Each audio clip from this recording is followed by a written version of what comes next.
What up, everybody, and welcome here. I'm Scotty McKeever, creator of the EquinEdge platform, a handicapping system like no other that you've ever seen. 26 different algorithms on our site. If you're new to the show, we'd love to hear from you. So just get involved on the chat, ask any questions you like. We'd love to hear those questions because a lot of experienced people on here, but there's a lot of newbies as well. So I know you guys are interested in how to learn, so you just have to let us know, okay?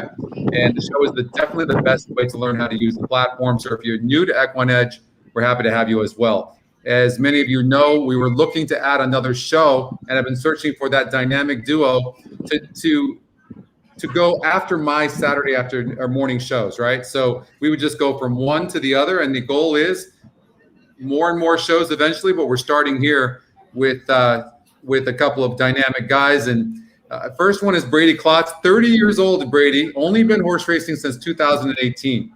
Yeah, 2018. But he is one of the best handicappers on the planet right now. Hot is an understatement of what Brady is right now. Lives in northern Indiana, travels a lot here to Florida. As a matter of fact, at Gulfstream Park right now. He's from northern Indiana, just by South Bend, just outside of Chicago. And Brady owns an insurance agency as well. Was a professional golfer. I did not know that. Yeah, and in 2018, his good friend Greg Olson introduced him to horse racing. And Greg is also part of the EE family as well. So happy that Greg introduced Brady. Brady first saw Justify win the Kentucky Derby. So that's a pretty cool thing. And what is his claim to fame? Well, getting second to yours truly in the Pegasus tournament. So Brady's bringing a lot to the table for sure. My good friend Justin Sampson. Justin's 40 years old. Only been doing horse racing for 6 years, though. Born in Seattle, Washington. He still lives in Washington with his two boys. Has a master's degree in accounting. Certainly that doesn't help or hurt, when playing horses for sure. Loves all sports. So does Brady for that matter. Loves craps. And you'll have to teach me how to play craps, Justin, because I have no clue. Plays the stock market. Is a wine snob. Can barbecue. I don't know what else the hell he can do, but he can do a lot. Became a racing fan after watching American Pharoah win the Triple Crown. Has owned horses, owns one now. Justin specializes pretty much in turf races, really prefers them, very good at it. And he looks for horizontal bets and the EE morning line underlays in comparison to the odds makers morning line, right? So we'll talk about that. I'm sure you'll hear a lot of that from Justin, especially when it's the top GSR or has strong SORs. And oh, by the way, you feel free to give him a hard time. He's a mama's boy. All right. So that's the two guys we're going to introduce. We're going to bring them in. And Brady, Justin, what's up, my man? Good morning, brother. Hey, guys. How's it going today? It's going really good. You know, we chatted a little bit early on. We've got 7 minutes before Gulfstream Park race 1. I know we want to introduce do a pick 5 right now. So we're going to do it together. You guys are going to be on the show with me the entire time. So it's going to be fun. I know.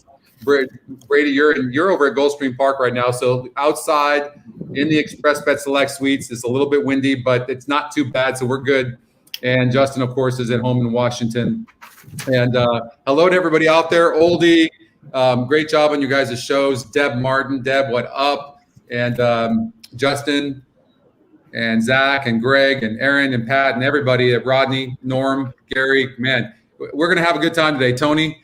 And we're gonna handicap. And what you guys are gonna see with these two guys, they're what I like about them is that they bring something fresh to this. They're not like, I don't know, jaded, if you will. Been handicapping with a form for 25 years, like the rest of us. So they have a fresh mind. They're good. They're creative, young, and I think they're gonna bring something. I think their show is gonna be fantastic. So the way it will work, we'll do my show, and at the end of it, we'll bring them on, and EquinEdge Live will continue through them, and they'll go on as long as they can go on in the afternoon and cover all the West Coast races, any East Coast races that are left, and so it's going to be fun. But guys, let's get out to Gulfstream Park race number 1. We've got a maiden claiming 25,000 mares 4 and up.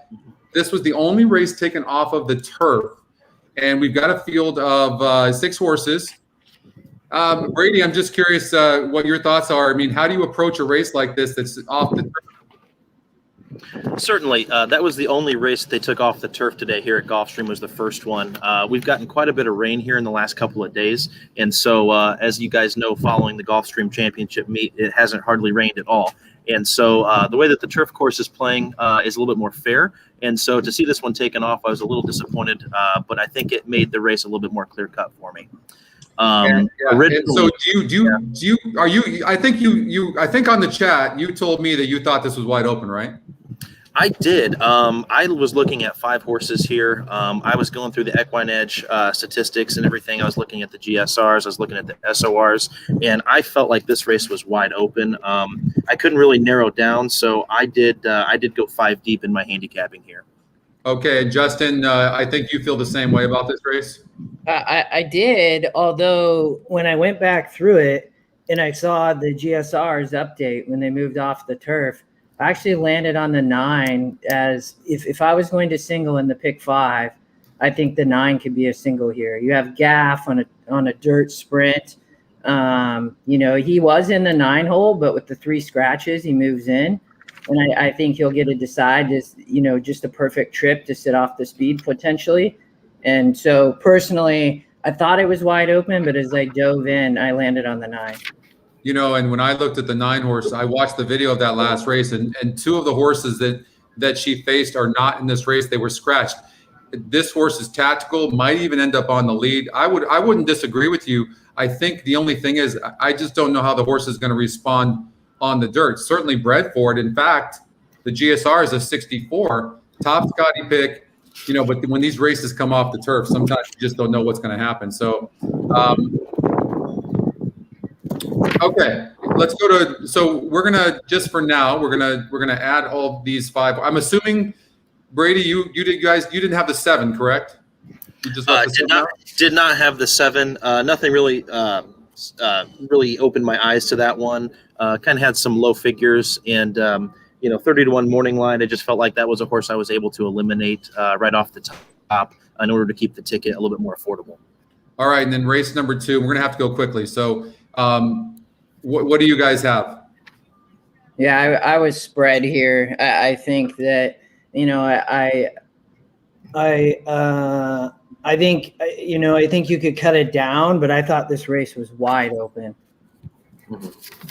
And did you have any strong opinion, Brady, on your side? I liked the 2 a lot, Island Vibe. I remember watching the maiden race there, and Miguel Vasquez stays up for Ron Spatz, and so he just broke clear, got to the lead and never looked back. And if those of you that believe in track bias like I do sometimes, Gulfstream has been playing super speed favoring, especially when the track dries out. I do think, Scotty, the 7 is really sneaky. You have a top GSR with a top SOR. The big thing here I saw is look at this turf to dirt GSR. You go from a 53 sprinting on the turf to getting a top GSR with the 66. You also have, Rojo, but, I think this is a sneaky horse, I think, with speed here, sprinting at a price. If I'm narrowing, I'm probably going with the 2, the 5, and the 7. I didn't love the 4. I really like the 7 here, though, as a sneaky pick. And I can see that, guys, because if you look at hit the gate in that last race against similar here. Actually, in fact, this is probably easier.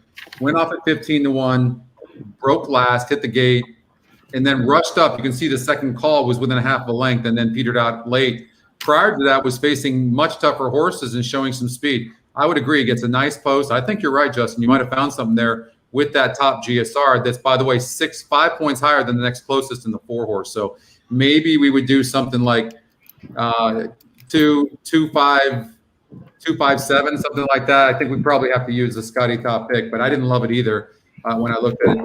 Scotty long shot, just to take a quick look at that. This horse seems to fit here. Probably needs some speed, though. I don't know. I don't think that horse is going to get the speed. What about this real quickly before we throw this horse out? What about this Caffeine Rush? Do you guys see that? Anybody have a strong opinion on that? I did not love that horse.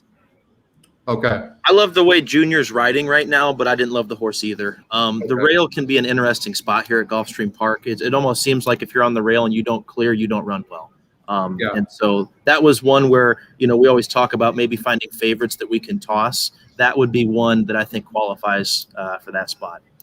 All right, we've got about 1 minute. Okay, guys, Brady, real quickly, who's your single in this first 5 races?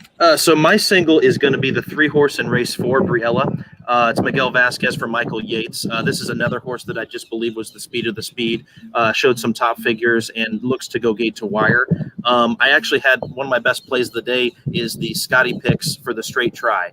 I have the 3 with the 5 with the 1, and it's 1-2 Scotty long shot. And so that was kind of one of the plays I'll be back in today. And Justin?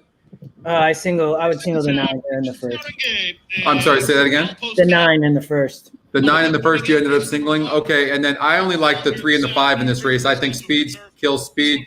3 could go gate to wire. If the horse doesn't, then I think the 5 can win the race. I also thought maybe the 6 horse here was a single. If the 6 isn't a single, then just cover these 6 horses, the 1, 2, 4, 5, 6, and 8. But it's between those, But I think your 9 horse has a good shot here. But I just don't know about the races off the turf. So that kind of threw me off a little bit. All right, good luck to everybody. Let's go to race number 1 here at Gulfstream Park. And from the outside, Ginger on my mind.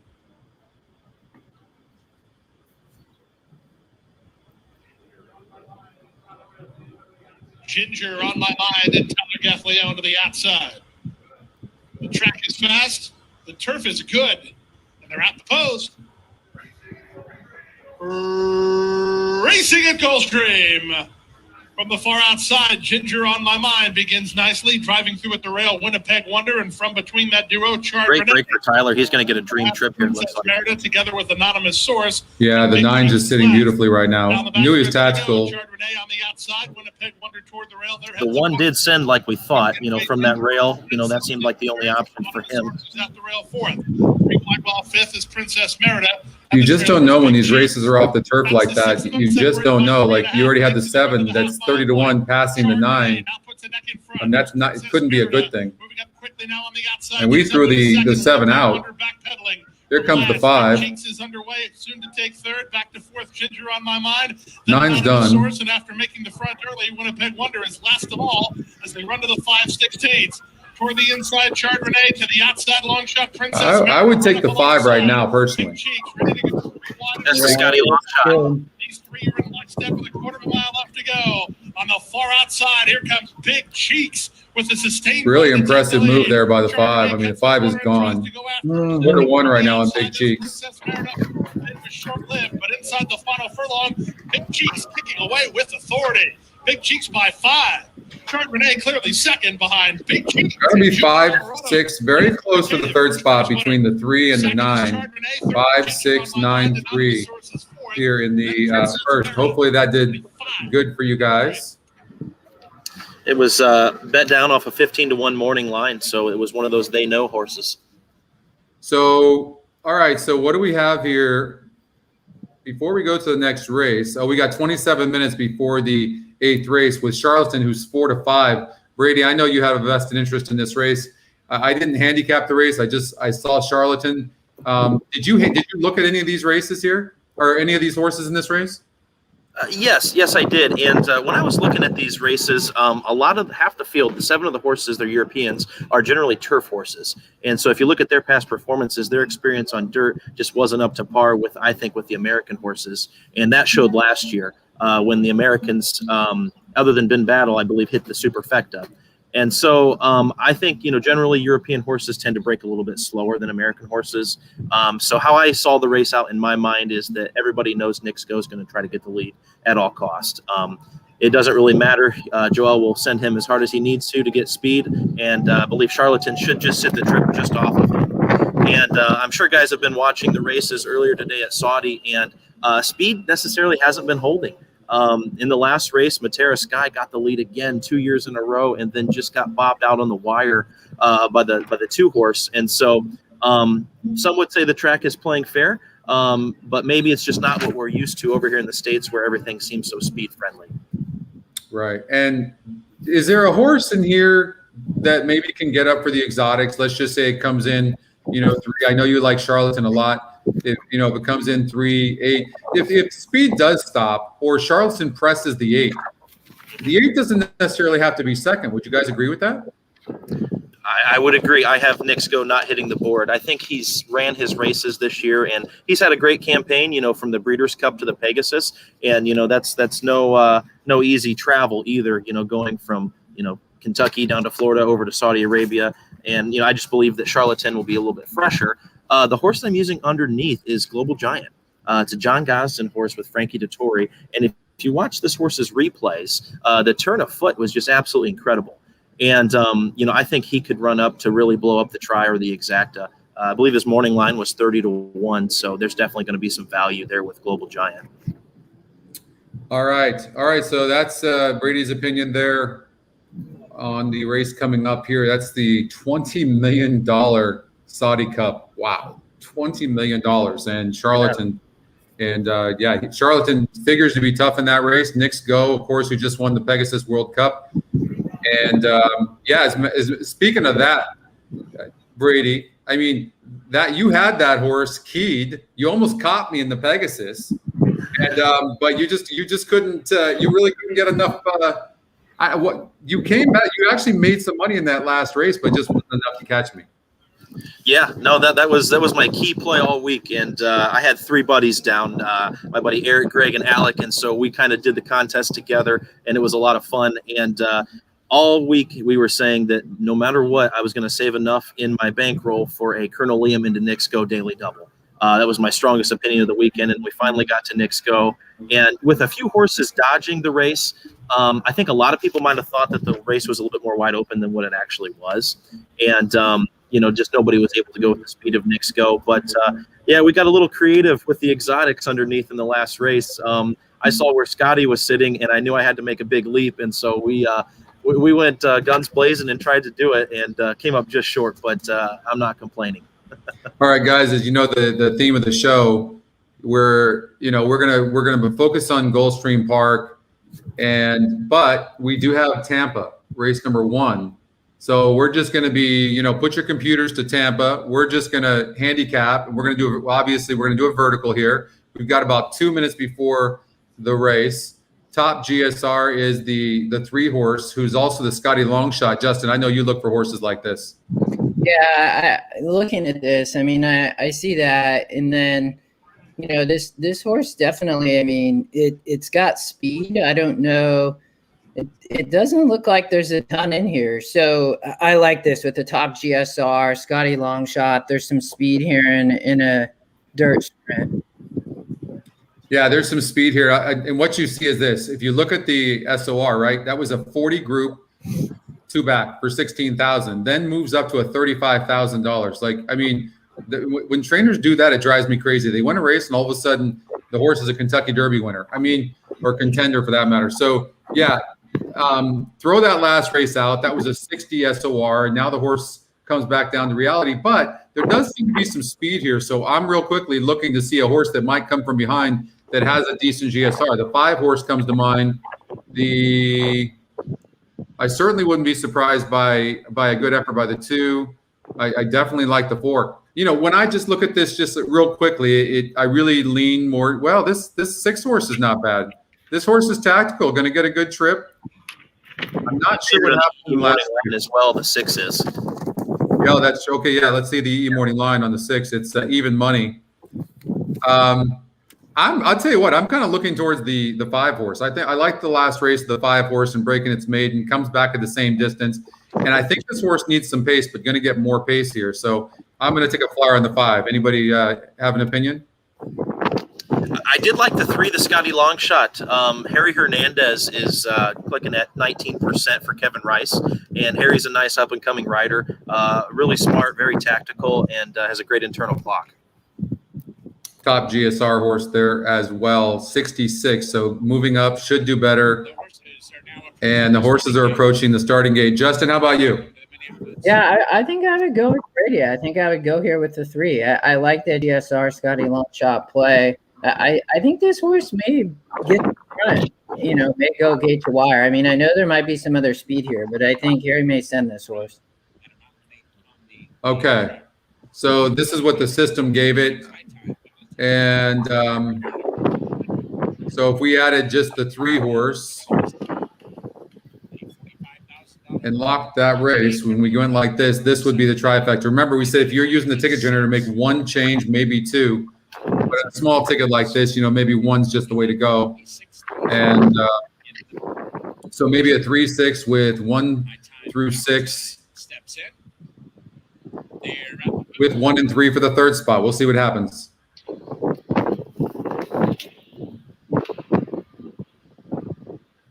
And they're off. Away and running Ticket to Alaska breaks for the lead, but quickly there goes Heather's Gold, now moving up and going to the early lead. Along the rail is Always Special, and the last horse away is High Time Valentine as they link up with the main track. Heather's Gold has the lead, and along the rail, Always Special attacks now to challenge second. Up on the outside, Moonlight Graham is now third, 1 length farther back. VIP, who is into the bit, moves up from between horses, a bit closer now to be fourth. A length and a half farther back, Ticket to Alaska is fifth, and High Time Valentine is the trailer, but there's only 5 lengths from front to back as they circle the far turn. Heather's Gold and Harry Hernandez, they have the lead up front by a neck. Here comes your 5. Secures racing room along the rail and runs at the leader second. Moonlight Graham is now being shoved on third. VIP Who also set down for the drive. She'll look for a seam from between horses. Up on the outside, High Time Valentine, still a lot of work to do. And 3/16 of a mile to do it in. And meanwhile up front, Always Special. And Hector Diaz Jr. along the rail going to the lead. Here's Moonlight Graham surging on the outside. And way out the center of the racetrack is VIP Who in full stride and going best of all. One's got the measure for sure. That horse ran a similar trip riding last time. I mean, just sat off the speed and came flying home. 1, 5, 6. I mean, you can see that too when you look at this race. That it looked wide open, and it proved to be that way. 1 horse gets the win, and 5 horse ran a good race, had a perfect trip, no excuses, and so I'll put that down there. I always like to do that. So next time, it doesn't mean the horse can't win next time out, but that's what I like to do. All right, we're going to get out to Laurel Park, race number 1. I'm going to eliminate the 4 horse. I'm going to look at the E morning line on the 2 horse, not a Scotty long shot. EE morning line is 25-1. The win percentages are 2%. So the problem here is, though, I was about to eliminate the horse. The horse is getting bet 1 and 2. Guys, the GSR is a 67. I mean, I know you like to throw horses like this in, Justin. What are your thoughts here on this 2 Rock and Ron? Yeah, I mean, I don't love the morning line, though. I mean, it's just a huge. I think EquinEdge had it 25-1. I when I see that, I lose a little bit of faith in the GSR and being a GSR play. I like to see when there's another angle that comes along with the GSR. And the 7 horse is your top pick. This is Scotty's top pick, 20%. And first time going this distance, this horse ran against a 40 group. So for me, I really lean on the SOR in the past races in a race like this. But I also look at a horse like the 2. Here's the problem. 19 tries, 1 win. And when you look, has been at the same $5,000 non-win as a 2 lifetime condition for a while. I will say this, though. This isn't the strongest group in the world. This horse obviously is bred to go longer, has the top GSR. So I think the horse looks tactical off of that last race. But you see where a horse shows more speed once he's getting easier competition. The other negative is this horse did face – this was the easiest group this horse has faced, at least on the last 8 races, and the horse ran good. Now I have to look at the 5 horse, and I look at the 5. I see this horse won in the 38 group, has a good GSR. Is the Scotty long shot? I'd probably be leaning towards the 5. I can tell you right now. This horse, the 8 horse, didn't run very good and looks like lost against the 2 horse last time out. The 7 horse is the horse we need to look at. This horse it's a big drop, and a lot of times in these East Coast tracks, guys, you notice, especially more than even the West Coast, if they're not winning the race, it's unbelievable how the jockey just literally stops asking. Yeah, I mean, that horse just I mean, you look at that and just, his win weight. I mean, obviously in a grade 2 in way tough. I think I like the 7 here. I think, and you're actually getting a little bit of value when you look at the morning line. I know it's an overlay versus the traditional morning line, but, EquinEdge morning line likes this. I think this horse may run well here. Well, this 7 horse is off of a layoff, so the second race off a layoff. So you can see here, against better horses, is right there at the second call before just giving up late and not even asking, right? And the connections are good. The 7's going to be really tough. I like the 7 and the 5 rooftop bar. I would probably do like an exacta box 2-5. And this one horse at 6-5 is just getting way too bad, way too heavy, for my liking. So 6-5, I'll pass on that. Imagine Winning. I think this horse deserves a long. I would do an exacta box 3-5-7. That's what I would do. 3-5-7. All right, let's get out to the race and see what happens. Good luck, everybody. What up, Dan? Is Whiskey Dreamin'. Looks like they finally got some sunshine in Maryland. I know, right? They've just been beat up back there. They had to cancel their card earlier this week. They did. I mean, I saw more tracks canceled in the last week than I've seen. I don't even remember when. I know. I was looking at the card yesterday, and like half the tracks were canceled. They were. We had one day where 6 tracks were canceled, I think, and 3 were running. Well, that 7's going to get hung wide here. That is never a good thing. Never a good thing. Saving ground right off the pace. Back to Political and trailing the field is way in 8th. 2-5-7, David. Yeah, I can understand that. Watch the length and a half from Imagine Winning second. Whiskey Dreamin' on the outside is in 3rd and rocking around down inside in 4th. Monacomia's out in the clear, racing 5th about the 3 path, and it's another 3 lengths back rooftop bar and Political alongside, another 4 lengths back and got away in the back of the pack. What up, Chris? One to catch, pressed along by Imagine Winning. Morning, Chris. Hey, Chris, how's it going? Outside, Imagine Winning with less Chris has been on fire at Los Al. Chris has been. This guy, Doing very good. Oldie and him have been handicapping like champs as well. How about this 2 horse? The 2 horses really, like, it's unfortunate on the rail right now, but this 2's got horse right now. This 7 was just the huge drop here. Yeah, 3-2 right now on the 7, running good.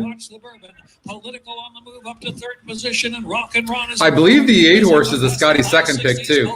You know, sometimes you can handicap your ass off and then it just comes in the top picks, you know? Yeah. Got away, but Monacolia turns for home and opens up the margin now. 3, almost 4 lengths, a furlong and a half left to go. So, I mean, it's obviously the 7's going to win, and the 1 seems to be stopping. I think the 8's going to get up somehow for second, no problem. Not changing leads. Needs to hit him left-handed.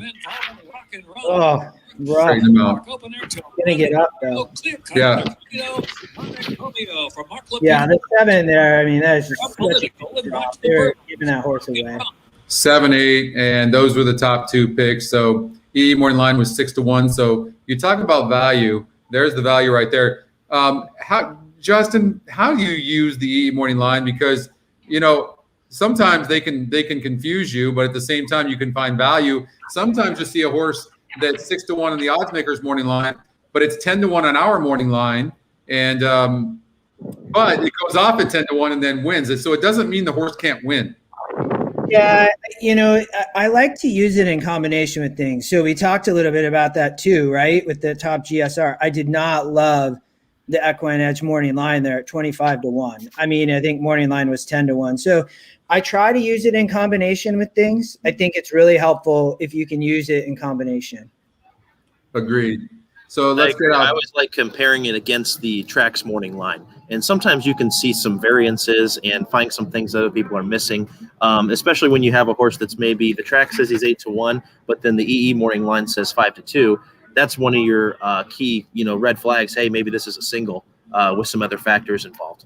The situation like with this horse, the 1 Caffeine Rush, are the types of horses I like to try to beat, because this horse is 5-2 on the odds makers morning line and 5-1 on our morning line. The horse is 6-1. That these are, first of all, we talk about overlays. Overlays only win 20% of the time. I'm not talking about overlays with the EE morning line. With the odds makers morning line, if a horse like this that's 5-2 goes off at 6-1 or 5-1, this horse is only going to win a small percent of the time, right? So I would try to, and then our morning line has this horse higher. So these are the types of horses that most of the time I would try to beat. And the 7 is, if you look at the 7 horse here, is the complete kind of opposite. This is the horse I like to bet because you have a 12-1 morning line, a 6-1 EquinEdge morning line. You have a top GSR. So it's when you look at that, and this horse I think has a top SOR, and you get this GSR increase. We talked about this in the pick 5. I mean, you get a 13-point increase here. So I think the horse is getting bet. Yeah. So it's your EquinEdge morning line is spot on here as we're sitting at 6-1 in live odds. Yeah, and then you got the top GSR, like you said, and yeah, obviously this is a horse that you have to watch out for sure. And then especially when you see horses like this that are just kind of wide open, in the sense of like this is a 40 SOR, right? This horse went off at 50 cents on the dollar, barely won the race. I mean, this horse did what it was supposed to do against a cheaper group. Now you've got a bunch of horses like this, and not only that too. I don't know if you guys are familiar with this stat, but horses breaking their maiden only come back to win about 5% of the time. They don't win very often. So you usually, unless the horse is really properly spotted, they don't come back and win very often. So the fact that this horse beat a 40 group barely and is facing some seasoned horses, that doesn't bode well for this horse. And the horse is getting bet some, not a surprise. The EE morning line is 5-2. The horse is 5-2. I mean, so when you look at value, look at the live odds, put it on the EE morning line, and look, it's saying that the Scotty long shot is value right now. I know it's got a 5% number, but you have to look at all the metrics. Somebody said to me the other day, hey, this horse is getting bet, the 3 horse, and but the win percentage is low. What am I supposed to do? I'm like, well, that's why we don't just give you one metric. Otherwise, we would just give you the win percentages, right? So, yeah. And so that's why. So you can see here that the 3 is getting bet, or 3 is not getting bet, but it could be being influenced by the odds makers morning line of 6-1. So when we look at the horse closer, I mean, I don't think there's anything wrong with this horse. Look what this horse did at Monmouth in that last race. That was a pretty good effort against similar company. What do you guys think? I love this here too with the Scotty long shot. You see this, and it's like this is where the Scotty long shot, you get this big value, right? I mean, the system loves it with the morning line. It's not taking money because the track morning line is off. Right. It's exactly. Just, I think that in this is a race. I know, Brady, you love this. You love playing pick 3s, and you like trying to hammer those away. This is where you can get a price in this race. And if we go back to our pick 5, you can narrow in these next couple legs after this. You can get a price here, and then you can be narrow in the next couple legs, and you can play it, for $2 or $4, and you can get a good pick 3 price. Yeah. No, exactly. No, I love the 3 here as well. I was not going to leave them off my ticket. I did think that this race was wide open, but in those races that are wide open, if you can beat the favorites that are 2-1 or less, then you're going to get great value in your multi-race wagers. I love Paco up on the 3 here. We talked about the EE morning line being 7-2, so it's about half of what the track, half about what his live odds are, and the guy is coming out of some decent races as a 54 SOR. So against this group, it's actually the second highest. Okay, so he's battle tested. The GSR is a mid-level as well. But in a wide open race like this, if you can get a horse home at 8-1 that you think should be about 7-2, that's exactly how we're creating value here. The other thing I thought was interesting is that Paco and Skip. I don't know this trainer very well, but sometimes when you have some low-level trainers and they ask a top-level jockey during a championship meet to ride their horse, they're serious about it. And so that's another angle I like to look at here with Paco at 8-1. All right, in this 7 horse, when we visualize the trip, guys, like how do you see this trip playing out as far as speed goes? Like there really doesn't. Do you think the 2 is going to get the lead? I know that the 1 seems somewhat fast. You could see the 1 and the 2 dueling. And I'm not ready to throw out this 1. I know the horse is 6-1 as an overlay, but I mean, this horse has a 22% number, has some speed. That was a 44 group last time out, but I definitely like the 2 better than the 1. I would agree. I think the 2 is going to try to do the same thing that they did last time, just go to the lead and not turn back. And we'll find out if this 2 might be one-dimensional today. It could be a need the lead type. We don't know that yet after 1 race. So I thought, at 9-2, my top 2 picks here were the 2 and the 3. Hey, both of you guys you love Gulfstream Park. It's one of your main tracks that you play. Do you guys feel, Norm's question here, that a horse needs a run at Gulfstream Park to be at its best? I love the shippers from Kentucky and New York coming down here. You'll see it time and time again this meet that they're having great successes. Typically what they're doing is they're shipping down their horses that might prefer a little bit more tighter of a track. When you get up to Aqueduct, when you get up to, Saratoga, the racetracks play a little differently than this one does. It's kind of similar to how when they ship European horses over to the U.S. for the first time in seeking a firmer surface. And so I would definitely agree with that. And I think on the turf, like I've seen, I think this meet, some horses have been coming down from New York and running well. So I think that, horses travel well to Gulfstream. I think it just depends on where they're coming from, obviously. All right, so we've got the Saudi Cup coming up, $20 million race in 5 minutes. We got Gulfstream Park, so we're going to balance that. We are going to lean more towards the Saudi Cup. So that's a big race, and we want to watch that. So we'll do that. As far as a pick 4 here goes, did you guys see anything in that 6th race in the 5th race? Because we didn't talk about this because we didn't have time, but the 6th horse is dropping big time in class and has also had a bit of a layoff. And that was a tougher field in the last, though, and dueled against the favorite in that race who went gate to wire. Training, it seemingly lights out. I don't know, Justin, you've got the workout reports. What are they saying about this 6th horse? Did you happen to look at it? Yeah, let me, that's race 5. Yeah. Yeah, so combination. Yeah, I mean, horse just was in maintenance back in mid-February, and the January 24th work comes back as a B+. So absolutely full of run down the lane, shading 23 for the final quarter. Seems to be doing well at this time. So, and as you know, Justin, those clockers don't give B+ out very often over in at Gulfstream Park. Yeah, correct. I mean, when you see a B+, it's somewhat. I think try to read the notes when I read the clocker reports. I don't love sometimes the grades, especially at the Gulfstream, but reading the notes, you sometimes can find something. I think the 6 could be. I think we talked about being a single here. If you don't, I think the race becomes wide open, and you got to use, quite a few. I would agree. I think you could do 2 tickets. You could make a call, but maybe you see something with another horse. I think if I was to use another horse in here, maybe if I just was going to use 2 horses, how about the 11 wins and 28 tries for the veteran Northern, the 2 horse? And Peter Walder is heating up, guys. Won 3 races yesterday at Gulfstream Park. I mean, he's on fire. And I feel like this 2 horse could run a big race. This horse is fast, I think. And Brady, you've been there with the track. Like, this horse looks the speed of the speed in this race. Absolutely. And not to mention Corey Lannery's up, and he's clicking at 38%, this meet with Peter Walder horses. And so that's a great angle as well, is that, he gets the call from Peter. And I think Peter won a couple races yesterday as well.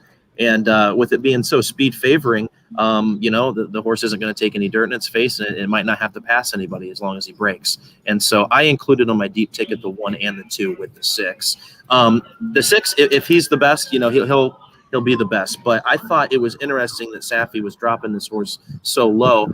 And I've seen recently when Safi does drop to this level, sometimes the horse airs and sometimes it runs last. And so I guess we'll see what happens. All right, they're going into the – thank you, Graham, for that. They're going into the gate, and I guess they want to avoid the Saudi Cup because they know that everyone's going to be watching that, so that's a smart move on Gulfstream's part. Yeah, they're loading on time. They always load on time. Nice. They're actually loading early. And they're off. From the far There's that outside, 7, guys. Top. Yep. Wow, 13-1 that horse drifted off at. Top GSR. Who would have thought this horse was going to be on the lead? Come on, 7. Well, I think it showed speed back when it had been on dirt. I mean, this horse has been on the turf. Yeah, man, this horse got, and we don't like the 1 anyways. The 2 horse didn't get the lead. No. I don't know. The 2's kind of running like a horse that needs the lead. We'll see. But 7's already all out. Yeah. 7's toast, guys. We also Paco's not too Here far comes back. the 3. Here comes the 3. Yep. Oh, yeah. Oh, yeah. He's full of horse. Oh, 11 to he 1. is 11-1. My goodness. Wow. It's like he's the only one running, and then the He 4's is gonna the follow only behind. one running this race. 4's coming, but not really like the 3 is running. That's incredible. Come on, 3. Get up. This Don't one's up, taking come a on. little bit. Finish Oh my home God, with this the first 3. salt. Get home. Ah, Here's- stop Scotty. it. Oh, Maybe. One really held on good, but 4's going to get it. Yeah, it was a case where Rocco might have moved I'll just tell a you what. little bit too early. That was brutal. Who would have thought that? I mean, that 3 was running like a champ and then slowed up there. All right, we got to get out to the Saudi Cup, guys. $20 million. Yeah. Here's something that I noticed that maybe the viewers want to take attention to is there's $141,000 in the place pool, and only 36,000 is on Charlatan. So Wow. that's paying the place is actually paying better than the 4 to 5 for the win. We often see that on big days with big pools. At the Derby this year, Tis the Law was paying the same to win and place, and so something to think about if you're placing. Yeah. I mean, to have so little in the place says a lot about people thinking this horse is going to win. And then also the 8 horse. I'm curious to see how the 8's going to run. Saudi Cup here, mile and 1/8. In the gates, and they're off in the Saudi Cup. And Nixgo goes straight toward the front. Nixgo showing speed, and Charlatan is right with him. And Military Law is there. And Mischief on the outside. Up the chute in the Saudi Cup, and Charlatan's going to be the leader. Charlatan, the outside post, has come on to take over the lead from Nixgo, who backs off into second. So Charlatan. That makes Knicks Go done. I don't think Knicks Go can come from behind, guys. I really don't. I really don't. I'm curious how Tacitus is going to run here with William Buick. Yep, I agree, Justin. I've loved that horse since a long time ago, and I loved seeing it come in race here. I think look at the 8, how uncomfortable the 8 is right now. I don't think the 8's looking very good. Next player is the trailer. Nixgo comes on through to take the lead. Charlatan sticks right with him. And the race is on round the far turn in the Saudi Cup. Charlatan on the outside of Nixgo. Looks like Rosario's asking Nixgo to go a little bit. That's exactly what's happening. Yeah. So you got to keep up with Charlatan, so we've got to ask you, and that's going to cost him late. I don't think Nixgo hit the board now. Who's coming from behind there? That's the 11 horse. Okay.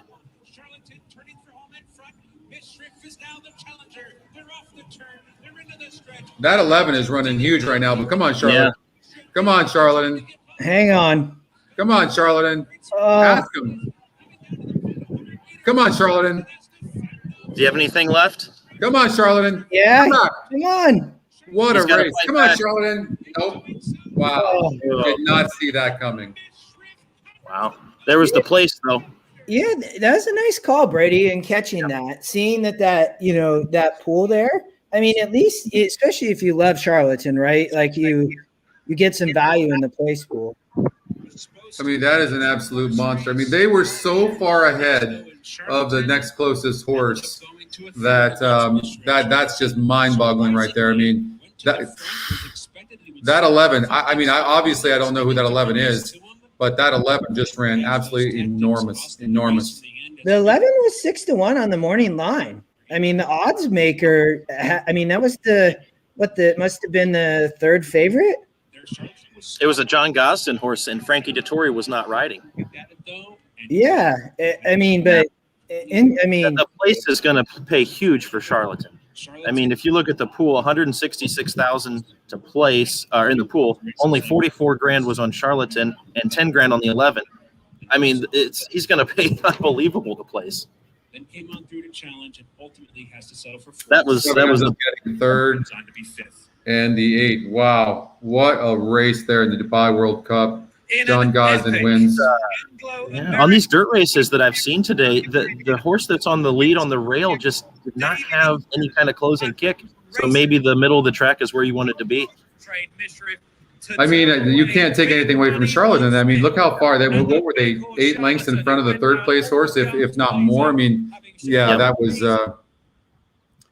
an unbelievable race. That was a really, really solid race by both of those horses.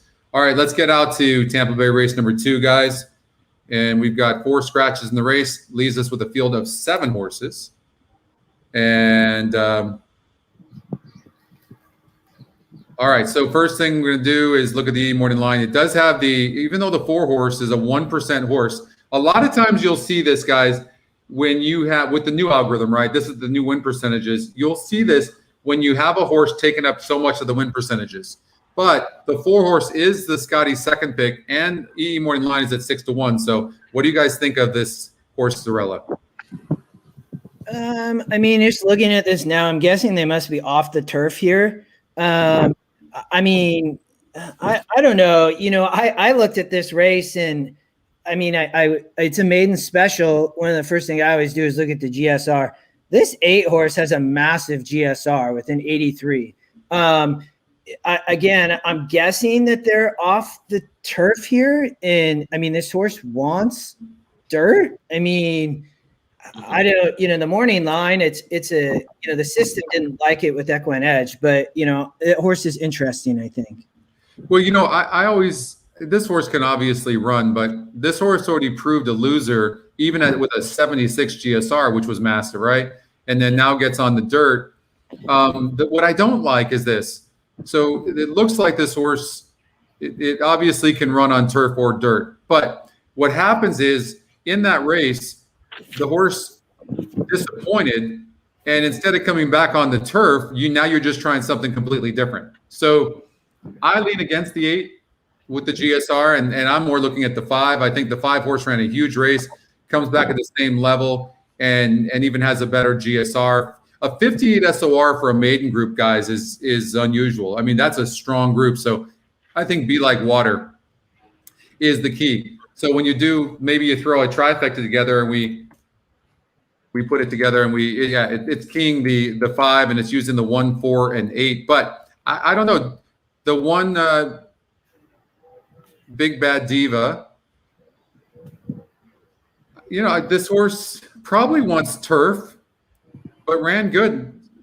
Yeah, he's 6 to 8 points better on the turf tab in comparison to the dirt tab. Has a 20%, but as far as the numbers are concerned, it's clear that it's the 1 for second. You have a first-time starter going 9 furlongs for the first time, and not a particularly really, really high GSR. I think if I'm going to use a first-time starter going 9 furlongs the first time out, the horse has got to have a better GSR.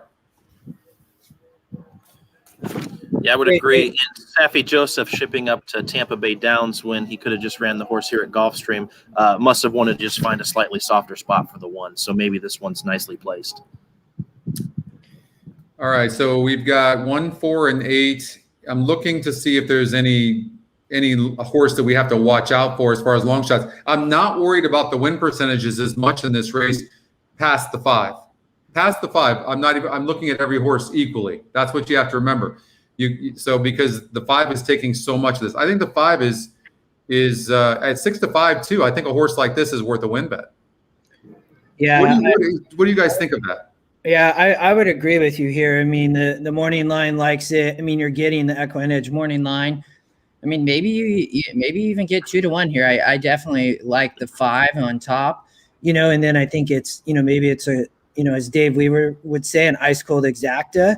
I think the 1 is going to run. I mean, Saffie ships it up here. The horse has run well. Yes, it wants turf, but I think this horse can run here. So maybe it's a 5 over the 1. Well, look at the E morning line. The morning line on this horse was 8-1. Now there's 4 scratches though, so but still 2-1 right now on the 1. And also, even though it was on turf, that was a strong group of horses with a 56 SOR. So it could just be an ice cold. I think I don't love the 4, guys, personally. I don't know about you. I'm trying to make a case for this 4, but it's not a particularly strong race, but I think I would lean more towards a 5-1 ice cold exacta. What up, Tim? Everybody say hello to Tim Yoler. Morning, Tim. Lots of winners today. That's what we're hoping for too. That's what we're hoping for. We're just getting started, Tim, and I think for me, I would probably do something like this. So you know what I would do? I would probably do like an exacta 5-1, and then I'd come back with a cover bet.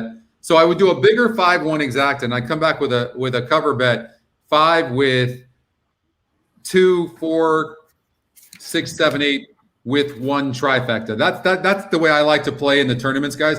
Brady, how do you handle a situation like this when you have a horse like the 5 horse that's a key, and then you really kind of like another horse as well.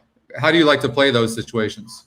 Sure. So I like to place 2 bets then. So if your strong opinion is the 5 over the 1, I always go to the Will Pace, and it's paying $7 right now for $1. And so that's one where you use maybe 80% of your bankroll, and then maybe a saver ticket with a trifecta instead of an exacta with using 2 or 3 horses underneath in both spots. Exactly. So that way it could come in and hit both of them, or if the chalk goes 1-2, then you still are able to make some money. Exactly. To the clubhouse turn. Eventide drops over to the rail and now has the lead by a length and a half. Big Bad Diva moves to the 2-path and now stocked second. Then it's 2 lengths farther back to I'm a Hugger in the 3-path racing along third. You know, when I watch video, guys, I very rarely will give a horse an excuse. If a horse can't get in position, like I'm looking at the 5 right now, I mean, this horse, if he is a 58 win percentage, he should be able to be on the inside of horses like this, right? So I won't give him excuses at all. I will put a note on that horse and just go, no excuses whatsoever, because you're supposed to be able to handle that stuff. And if you're not, then you aren't as good as you appear on paper. I think people forgive too much when they're watching video. Yeah, I would agree. Circling horses are now on the move as they leave the half. The best horses find the way to make their own trips. They do. The 1 got the jump on everybody, and see if the 5 has anything. Let's out a notch and has the lead.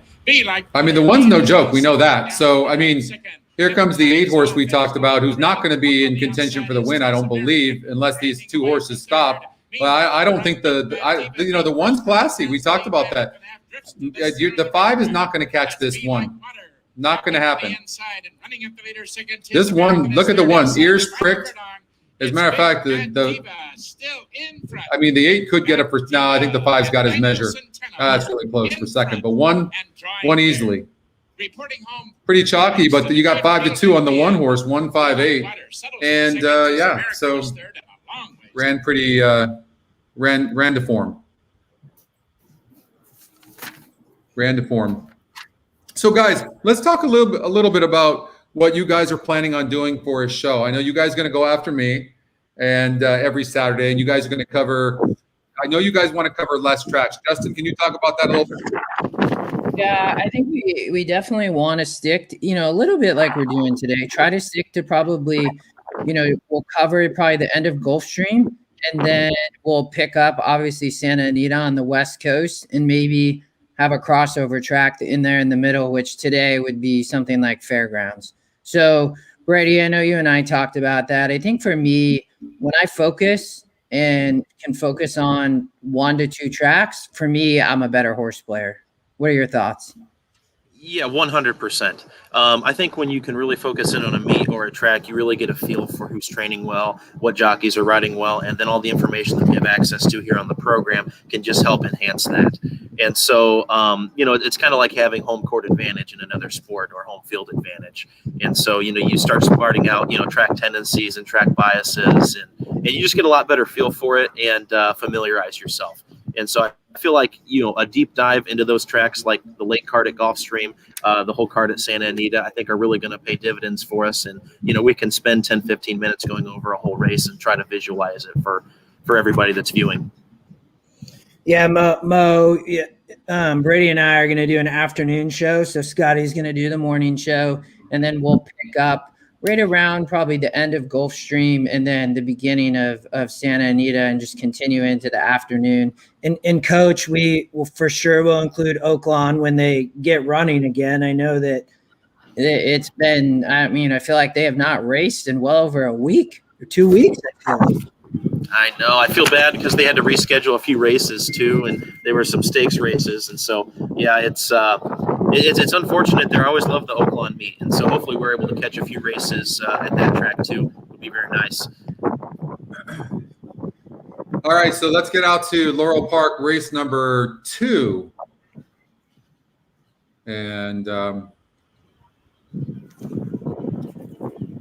right. It looks like a tough race. Guys, how do you approach when you see win percentages like this? Justin, when you see the top win percentage is only 21%, it is the top GSR. It's obviously a lot more handicapping you have to do, right? I imagine the EE morning line plays a big factor for you as well.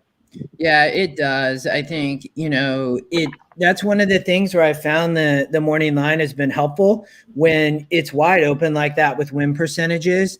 One of the first things I do, I mean, we're in a maiden here. So, I go to the GSR tab. Can I find anything out about the SOR for the distance or the GSR? So here I see, a 21%. I also see Scotty Longshot and I see top GSR. I don't know, Scotty, what do we have for lifetime races here? Is this a first time starter? So for the two, it's a first time starter. And we know the system. I don't know if this is when, we've had the AI tool working behind the scenes. These first time starter Scotty Longshots are been on fire. And then we get a top GSR here. I would, looking at this now, I definitely am putting a bet on the two. Yeah, no, for sure. And you got a top GSR. The Scotty Longshot absolutely has been crushing, especially first time starters. I like a Scotty Longshot first time starter over the top Scotty Pick first time starter. It's uncanny. And you can see the morning line had this horse at 8-1. So even though here's what I do like. You know where some confirmation is you guys might not have thought of? I think the odds makers morning line is important here. So he thought the 2 was 6-1.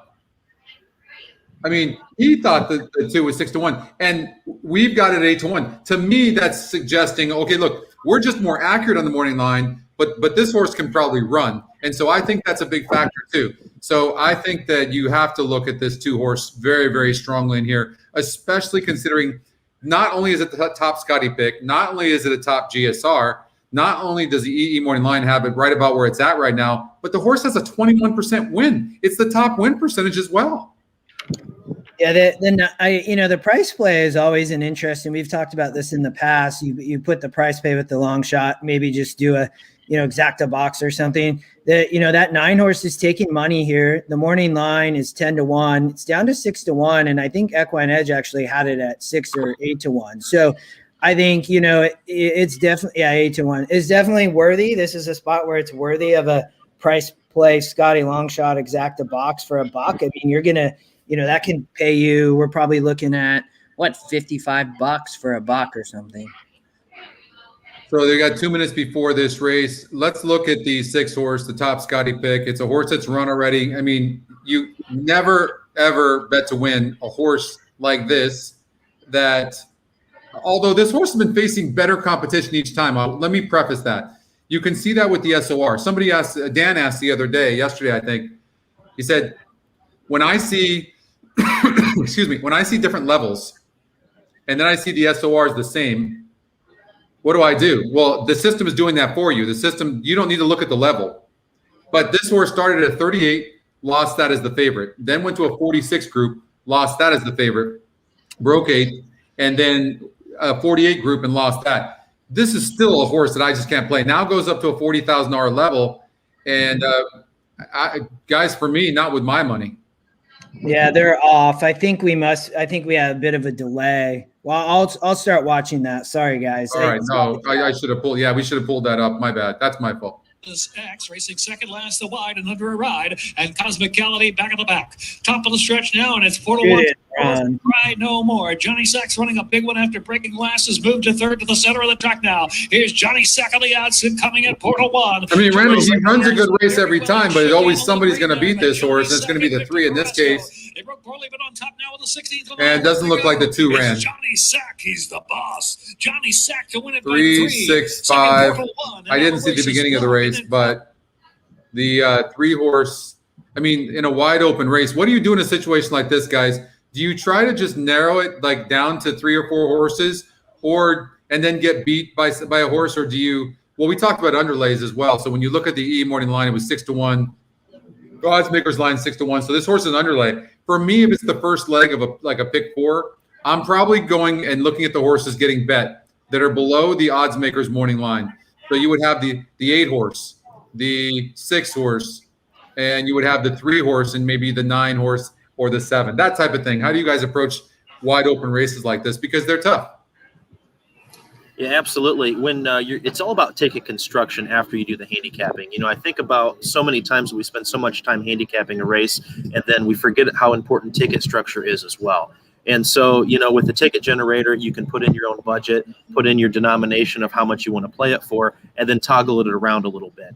And so when I've talked with Justin and when we like to construct tickets together like this, we always try to find at least one single in a sequence, whether it's a pick 4 or pick 5. That way it makes the ticket very affordable, and seeing where you can actually spread and spend more money within your budget on these more wide open races. So, and on that note, Brady, would you maybe go to a different race first to see if you have any singles or if you can use less horses in those so you can spread out more in this race? Mm-hmm. Absolutely. Sometimes I even work backwards. So if you were going to play the pick 4 here at Laurel, I would maybe start in race 5 if I didn't like race 2 after looking at it. Because if you look at it, look at how many of the win percentages are in the teens, 5 or 6 of them. So, that's the first red flag that this is a wide open race. And so what I might do is look at race 3, 4, 5 and see if I can find a standout and then work backwards from that rather than trying to, go too skinny in race 2 if I didn't need to. Got it. Okay, let's go out to Gulfstream Park, race number 3. I'm going to pull up the race right now so we don't miss it. All right. Just get onto the track. Yep. Okay, they just got on. Okay, so we talked about. Well, we talked the three of us about this race a little bit earlier, and Brady, why don't you go ahead and talk about this this race? Why don't you start us off? Yeah, certainly. So this race is turf sprints are one of my favorites. I feel like they're very hard to handicap, and I feel like you can get some great value if you can get some winners in these legs. They're a lot less predictable than, so to say, a dirt route or a turf route. Oftentimes it's a speed and scramble to the lead, and whoever gets it carries on like a conveyor belt track. What I like to see here is that Irad Ortiz Jr. is 4-5, getting hammered by the public. So let's try to beat him. There was a couple of long shots that stuck out to me in this race when we all talked earlier. The first one's the 4 horse at 12-1.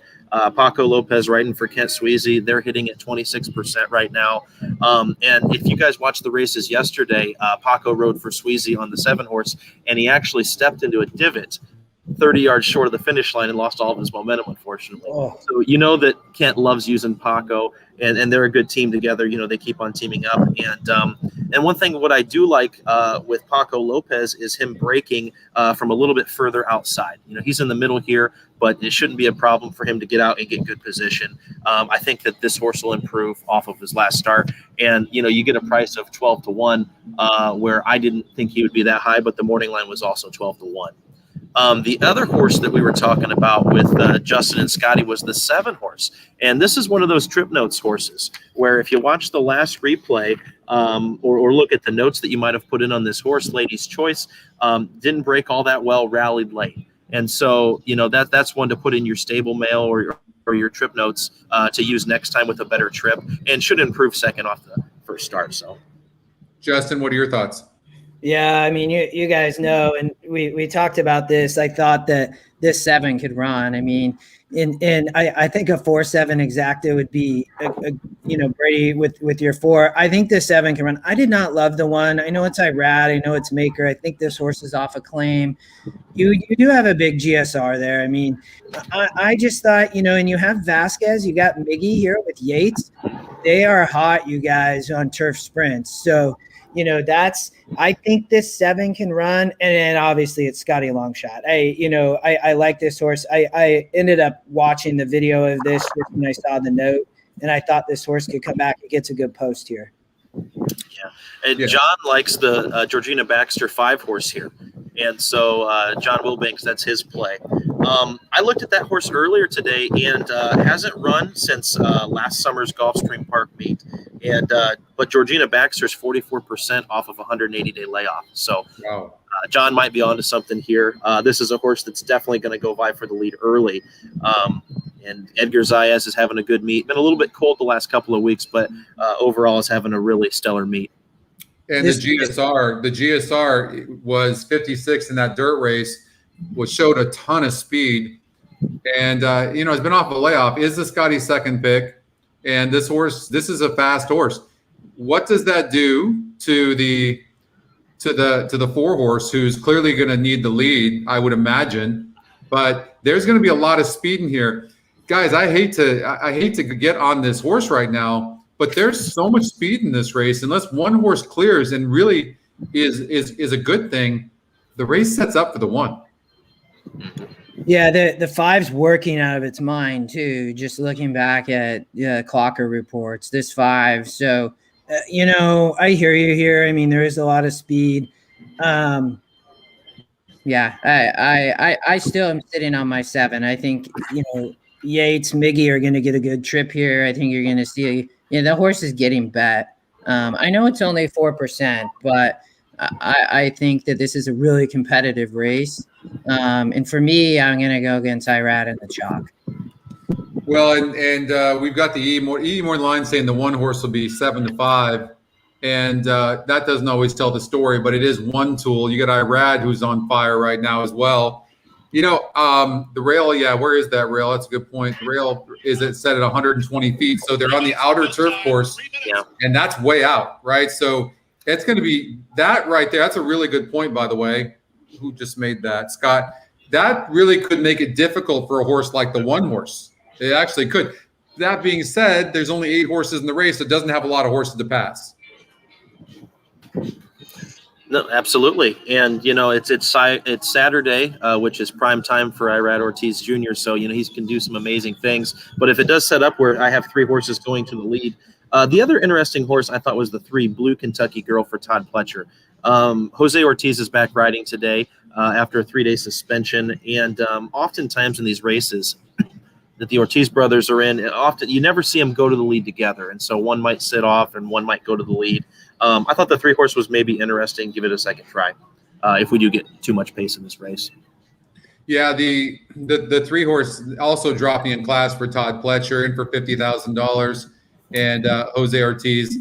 I thought maybe the race was between the 1 and the 3 personally, although I really want. I'm rooting for the Scotty long shot, and I do think considering that horse got shut off at the start and then checked up, I do think this horse can rate some and draws a good post. The 8's not as fast as the 7, so the 7 gets to look at all of them. I imagine you're going to see the 4 and the 5 dueling, and then you're going to see the 7 horse sitting right behind them if the 7's good enough. And Scotty long shot's going to get the best trip in the race by far, unless the 5 or the 4 clear, which is a possibility. The 3 horse has a 26% number. The E morning line was 9-2. So it was 3-1 in the odds makers morning line. We're more accurate in that case, but it doesn't mean the horse can't win. That's just what the E morning line is, what it thought the horse would go off at. So this horse seems to have a touch of class, ran really good, showed a lot of speed. This is what I call the Simon Bray move. Although it's off the layoff, it's a horse going longer, shows a ton of speed, and now cuts back. So something obviously happened to this horse last time out. That horse did that in a straight maiden and now drops in for $50,000. I think it's a wide open race on paper, so that's why you're seeing 6-1 right now. But I wouldn't discount the 3 with that by any stretch. And I really think the 4 horse needed that last race. First time starter last time out, 22-1. And Brady, I know you like this 4 a lot. This horse could improve second time out, but the 5 horse could prove a problem for this horse. It could be, and with the 5 coming off the layoff, we just don't know what we're going to get. Does the 5 horse need a race? That's something that we don't know at this point. Me, I'm looking at the odds on the board here, and if it is a pace collapse, maybe the 4 can sit second or third as well. Only having 1 start, we really don't know what this horse's MO is yet, but we're about to find out here in about 30 seconds. Yeah, overlay right now is the 8 horse, not really getting any love. And the horses. This is a really interesting race for me. When you talk about changes as well, the 7 horse is getting blinkers. That's a smart move, by the way. And Miguel Vasquez, Michael Yates, they've got they're doing very well, and they've got another one here coming up. I think in race number 5 or 6. We'll take a look at that. But this is a real interesting race. But if I'm spreading out, I'm probably covering the 1, 7, 5, 3. Probably. Well, I don't know. Now all of a sudden I have too many horses I'm using. I might key the 1 horse in like the second or third spot and try to beat it. Probably something like that, and then use those other horses in the first and second spots. Somebody's got to be a key. It's a tough one. Good luck. I'm curious though. I'm rooting for the Scotty long shot though, the 7. I like this race. I think this is going to be a great race.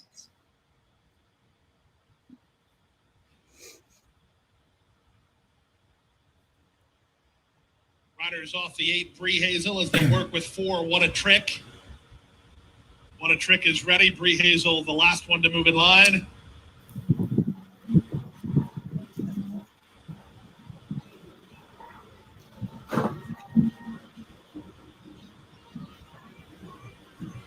Who's going to get the lead? I don't know. Is it? I think it's the 4 or the 5. I wouldn't be surprised if the 7 works. Yeah, I know, right, JP? I would not even be surprised if the 7 gets the lead. I will say this: if the 5 doesn't clear, I don't think the 5 wins. See if the blinkers help on the 7. So I think the 7's the 7 breaks good. This horse is very fast. 4 broke good too. There goes the 5. The stride, our Love on the Run, blasting to the top. Moving up toward her inside is What a Trick to try to hold the rail spot. They shuffle back. Wow. I mean, look at the 5. He's not only showed that speed, but he's galloping. Yeah, that horse looked to be working really well. Wow. Our Love on the Run by a neck. What a Trick draws up alongside second. Lady Joyce is now third. Bree Hazel tacking on fourth. I mean, 5 might need the race too, guys, but this, no matter what happens with this 5, I'm following this 5 back. This 4 horse live. I mean, he's just sitting beautifully right now. This is 4-7 all day long, I think. All day long. Come on, let's get this 4-7. Here comes the 1. Wow. Hi, Brad. Wow. Even the 8's running good, but 1's going to get there. Oh, man. It's his world that we're living in. There's no doubt about that. And I don't know. The 1 was much the best, but there was maybe another scenario where Paco just moved a little too early again. Yeah. Yeah, I mean, he might have. The 4 at the top of the stretch looked like he was home, but I know. I didn't look like. Yeah.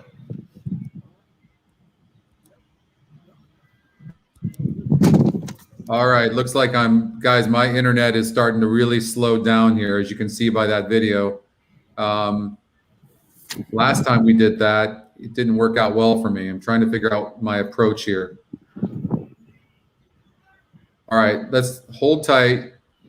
You guys might still be on and be able to carry this on. If you are, do that. And then I'm going to unplug real quick and try this. Let's see here.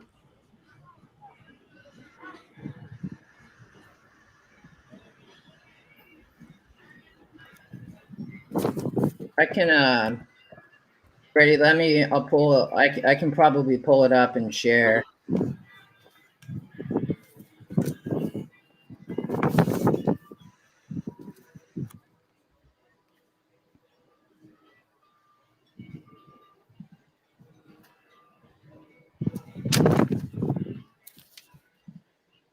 You going to restart, Scotty, or did he already go?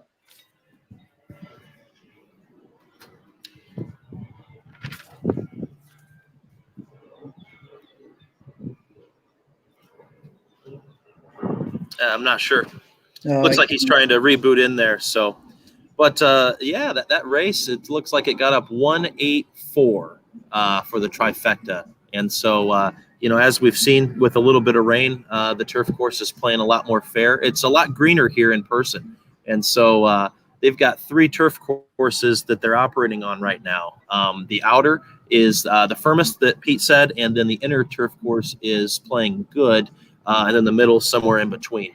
So, interesting to see Irad get the trip. The 5 definitely went. I don't know what the fractions were. It looks like he went 22 and 45. So honest pace there. And Irad, maybe being very, very patient with that trip. It worked out this time. And that's tough to do because I feel like so many times we've seen these horses in turf sprints, especially on this Gulfstream. Durf is what some people like to call it, a mix of the dirt and turf, because it usually plays so firm that speed carries on. But it didn't that time, and the best rider timed it perfectly. You back, Scotty? Yeah, it looks like I am, but the internet's not much better. And it's what's weird is on the chat, it just highlights horses out of the blue that I don't even click on, which is interesting. Yeah, I'm clicking too. Oh, you are? Okay. Yeah. Okay, don't forget, if you are going to click on that, what you have to do is re-click it again to take it off. Yeah, I got you. Okay. Well, okay, at least that now I know I'm not going crazy. Sorry. So let's see if we can keep this internet going, but it's definitely yeah, I'm trying to figure out the best approach here. I'm glad. Were you guys able to keep talking and keep the show going without me? Yeah, I was. I didn't. We were able to talk. I think I didn't share screen, but if we need to, I can flip over and share. I have EquinEdge up in the background. I mean, so why don't you keep going? If we need to, we can carry it. But and Scott, you're right. Our 7 was very disappointing there. You know, that was you called it, Scotty. I mean, just rode the perfect trip. Well, I mean, there was a lot of speed in the race, and that 4 ran huge too. I mean, we were right there with the horses, right? And but yeah, we just couldn't get there. Yeah, the one that I didn't get to was the 8 in that race. That was Junior Alvarado, Antonio Sanyo. Both are having a fantastic meet. They are. They are. Yeah, and so that was a nice pace setup for the 8 there, I think. So maybe make a few trip notes there. You know, if the 4 can get maybe a little bit softer company and a loose lead, watch out. You know, he won't be 9-1 next time though. So Justin, are you? Let me see here. Are you able to take over right now? Do you know how to do that? Yeah, give me a second. Because my internet, I'm gonna have to disconnect this internet.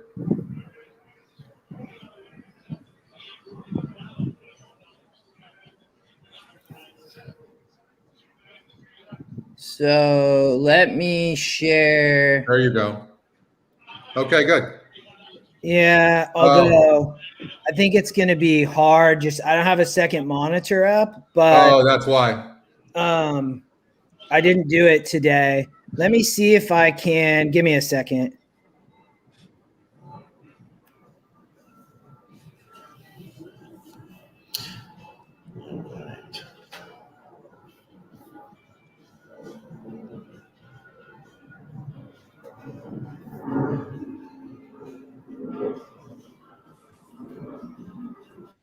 So can you guys see, are you seeing EquinEdge?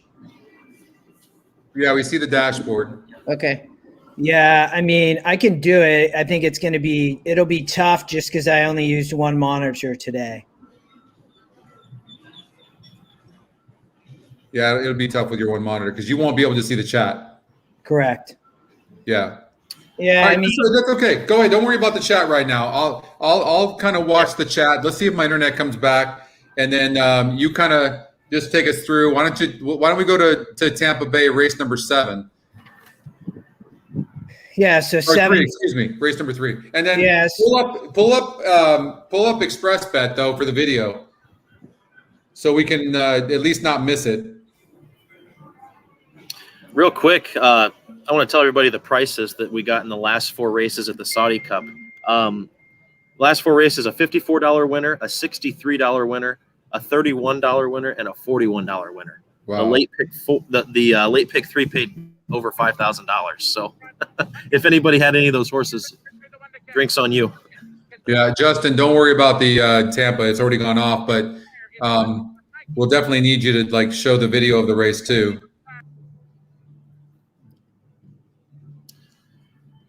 It's like he got off there. Oh, did he hang? He's going.